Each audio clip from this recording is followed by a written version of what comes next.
হাল কই মেলা করলি আজকে এমন সেজে গুজে? তুমি সেই নাকি করবে? তুমি তো এখন বুড়ি হয়ে গেছো, জলদি বাড়ি যাও, তোমার ছাগল ছুইটা গেছে। দিদা তুমি বুঝবা কি, আজকে জরিনার সাথে দেখা করতে যাইতাছি। রে তাড়াতাড়ি যাই, নাইলে আবার জরিনা চলে যাব। তুমি রাগ করছো নাকি? আসতে অনেক দেরি হয়ে গেল জরিনা। আরে কিছু না, আসো আসো এখানে বসো। তুই হাসলেই আমার কোট প্যান্টও খুশি হয়ে যায় রে। আর তুমি তো সবসময় এমনই ফানি কিন্তু মিষ্টি। আজকে না তোর সাথে কথা বলতে বলতে সময় কই যায় বুঝতেই পারি না। ওই জরিনা, তোকে ফুষ্টি নষ্টি করতে পাঠাইছি নাকি? আর তুই হাল, আজকে তোদের খবর আছে।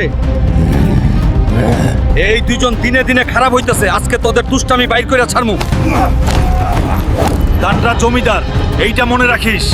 ওই লাঠিওয়ালারা যা, হালকের মাথা ফাটাইয়া দে আজ। এই হাসতাছো, দাঁড়া, তোর জন্য অন্য ব্যবস্থা করতেছি। যা জলদি কয়টা কাকড়া আন, ওর গায়ে ছাড়লে হালকের হাসি নিজে নিজে থাইমা যাবে গা ভাইয়া। ওই লাঠিওয়ালারা, এবার সেই স্পেশাল পেট্রোলিয়াম।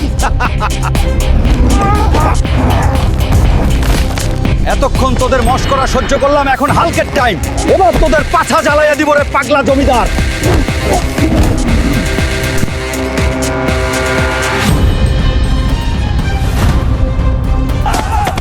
এই শালাদের জন্য তো ভালো করে প্রেমও করা যায় না। আর কোনো বিপদ নেই, চলো বাড়ি যাই। ঠিক আছে চলো এবার শান্তিতে বাড়ি যাই। আমি হাল্ক, আপনাদের সবার জন্য প্রার্থনা করছি এই ভিডিওটি লাইক করুন, চ্যানেলটি সাবস্ক্রাইব করুন। আপনার ইচ্ছা 2 দিনের মধ্যে পূরণ হবে। হাল্ক সব সময় আপনার সাথে আছে।